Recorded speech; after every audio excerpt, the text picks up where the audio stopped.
हम आपको आगे दिव्य जो है दृष्टि का वर्णन बताएंगे। दिव्य दृष्टि वास्तविक होती क्या है?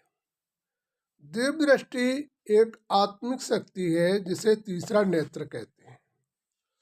उस तीसरे नेत्र द्वारा सांसारिक वस्तुओं से लेकर पारलौकिक व्यवस्थाओं को भी देखा जा सकता है, देवताओं को भी देखा जा सकता है।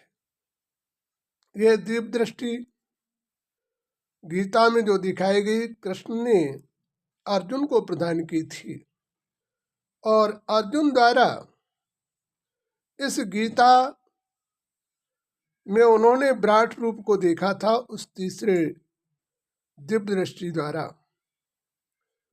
तो वास्तविक इस दिव्य दृष्टि को वास्तविक प्राप्त करने के लिए मनुष्य को अपने जीवन में किन चीजों का ध्यान देना चाहिए?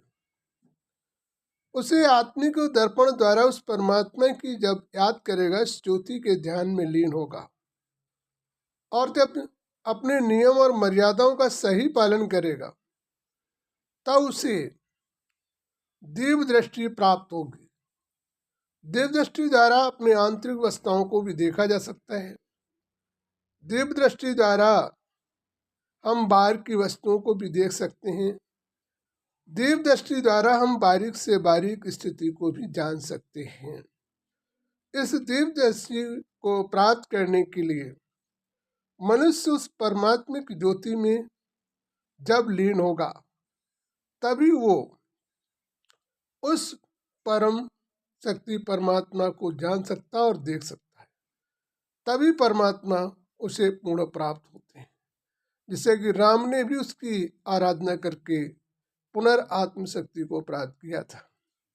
इस प्रकार से तुम्हें वास्तविक अपने जीवन की आत्म शक्ति को प्राप्त करना है, जिससे तुम बचाओ अपने जीवन में पूर्व संस्कारों से वर्तमान भविष्य का नया निर्माण और अपने जीवन में घरेलू समस्याएं, अन्य सभी को तुम उस परमात्मिक ज्योति को याद करके अपने जीवन में उनसे मुक्ति प्राप्त कर सकते हो। उसके लिए व्रत और नियमों का पालन करना नहीं, बल्कि अंदर की बुराइयों को दूर करना है।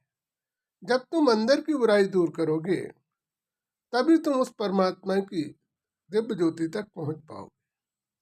जैसे कि राम ने उनकी याद करके रावण पर विजय प्राप्त कर ली थी। इसी प्रकार से तुम वास्तविक अपने जीवन में उस परमात्मा की याद करके तो अपने समस्त अवस्थाओं से मुक्ति प्राप्त कर सकते।